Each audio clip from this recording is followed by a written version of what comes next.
Amanya nze Rachel the Blessed One, essaawa zino tuli ggulu era nga twazze okubalambuza batya ggulu weekulakulanye okuva gavumenti lwe yajja mu buyinza. A few moments later. Mwaba DCCU mu nnyumba yange nyinayo yunifoomu zammwe bbiri zeezino bbiri era ze mu manja, naye ate nze mbabanja ssente zange ez'emyezi gye nkoledde. Breaking news amawulire hasi malungi agavaaho wali ku saidi ya NRM department ya DCCU. Mujukire bulungi eno department kyeyakola ha Barbie Kyagulanyi wamu ne Bobi Wi lwe bagenda eggulu bamuvuma. Video zonna ha mu maaso awo nzikuletedde bonna batandise okubeera nga beefulira gavumenti kyeyabakoze, naye bannange simanyi abantu lwaki tebayiga okukolera abasajja abo. Naye nga tetunagendayo video eno mbadde nsaba mugimpeleka like wankasotambula katukire bonna banjagadde okumanya kweno information naddala timu ha Barbie Kyagulanyi musembereko waneno ganogo amawulire gasanyuga tana subscribinga asimanyi kikyolinda ate ne hajja budogamba gowe nangoleyo n'ebizibu namba eri simbe 156 osomo kubirako wano inboxing kwa WhatsApp nabiranga akuyamba kale nga sibalwisiza katutandikirewo na mawulire gafe agalero nakuhulwalero abakulu abavuma Barbie Kyagulanyi Ramawandazi wamu ne ba TikTokers abalala Rachel the Blessed One mwala gwe mwalabye atandika video eno oera oyo omu kubakulira ddala okubeera nga abalumba family ya His Excellency Robert Kyagulanyi. Naye sawa zino wetwogera sawa zino bonna babeefulidde aba NRM Molozo omusala guyingira tegukyayingira era sawa zino eno batandise okubeera nga beefulira NRM nabo batandise okubeera nga bakuba ekikopo batandise kasukayo ebigamba ataba no poloza tibabagobye bugobi ne bagamba kino mugira mubeerayo tetwako balwanira kubanga mwali basiro okuyingirayo mwali mulowooza ki bannamwe nga babbi. Njagala kulinga eno video obirenga ombulire ndowooza yo mu comment section olowooza bannayuganda baliiga oba nedda. Mwaba DCCU mu nnyumba yange nyinayo yunifoomu zammwe bbiri zeezino bbiri era ze mu manja, naye ate nze mbabanja ssente zange ez'emyezi gye nkoledde. Togobanga mukozi nga tosoose kumusasula. Tewali alemedde mu guruupu yammwe, tewali alemedde mu kibiina kyammwe kubanga siffe twakitandika, nze saaliko kubaakitandika. Nze ssente z'emmanja lyebbanga lyenkoledde nga temunsasula. Zino yunifoomu zammwe mba muzaagala nga muŋŋamba nziderivalinga nsobola ozibaleetera we muli. We mba temuzaagala nga nazo nzookya nsobola ozzookya. Tosobola kuŋŋamba nti nno nzigye mu guruupu mwe wanteeka ng'omukozi kati ate onkooye onzija mu guruupu ssente zange nzijjewa. Si ggwe wannoonya, nze yabanoonya mmwe aba DCCU oba mmwe mwannoonya. Mmwe mwannoonya nga mugambye nkolera genosale musale kati musooke mumpe ssente zange bifo nga temunnayogera bigambo bingi kubanga temulina gwe mugenda kutiisatiisa wano. Nabagamba mwatujja ku midiya, nze ndi wa midiya. Bw'oba oyagala okungoba sooka onsasule ssente zange olyoke ongobe. Ze zino yunifoomu zino ze nnina era bino by'ebyobugagga byammwe bye nnyina mu nnyumba yange. So kati we mba mwagala ebintu byammwe musobola okujja ne mu binono oba ne mbibaderivalinga ne mbibaleetera, naye mumpe ssente zange. Bwe mutaanone ne yunifoomu zammwe nga nazo nzikubako ennaali nga nzookya.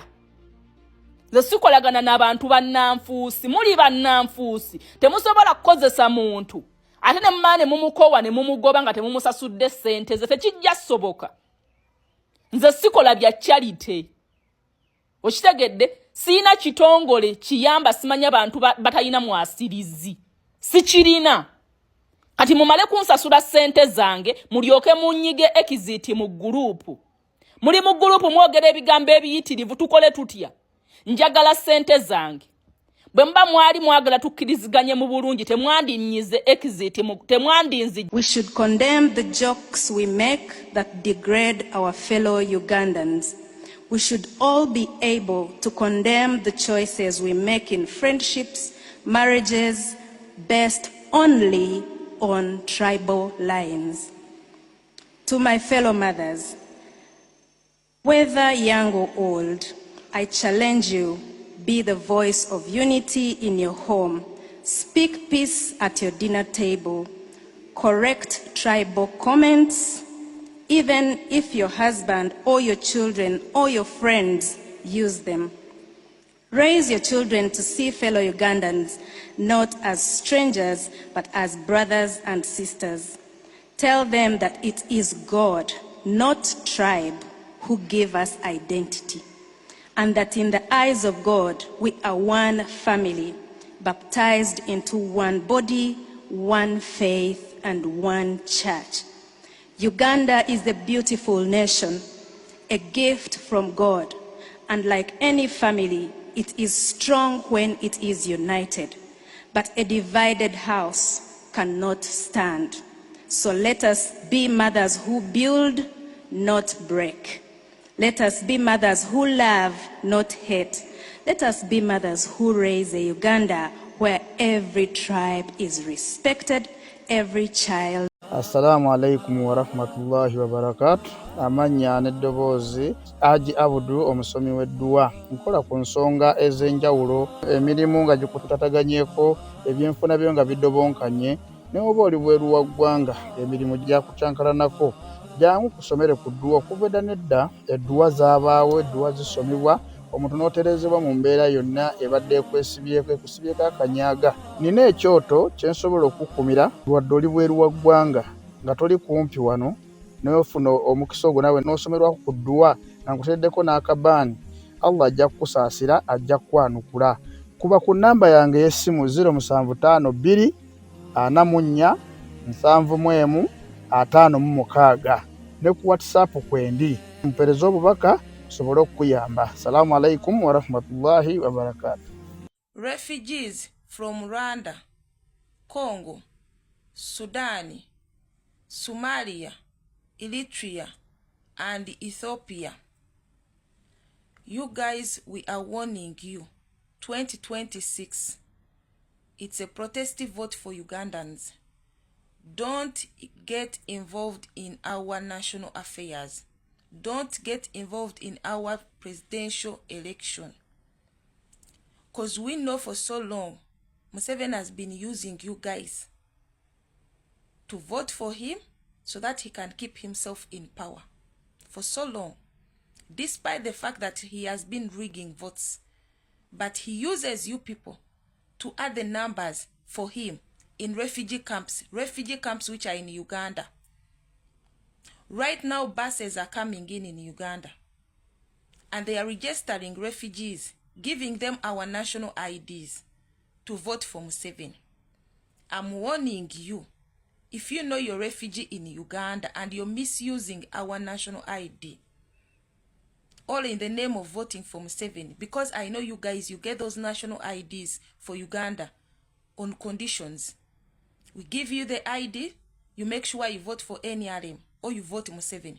I have friends who have already confirmed with me. They needed a shelter, a safe shelter in Uganda. But that was the condition they gave them.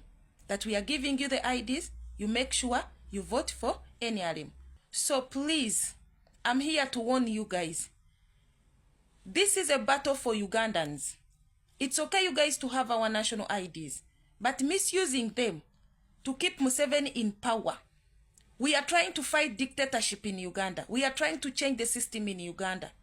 So refugees, we are kindly pleading with you. Don't get involved in our national presidential election 2026. It's a protestive vote for Ugandans. Ugandans are suffering. We have left our country. And you guys, you think that you're safe in Uganda. Let me remind you, what forced you to come from your country? If you don't do the right thing, it may happen as well in Uganda. And I don't know where you guys you're going to run to. So kindly, refugees in Uganda,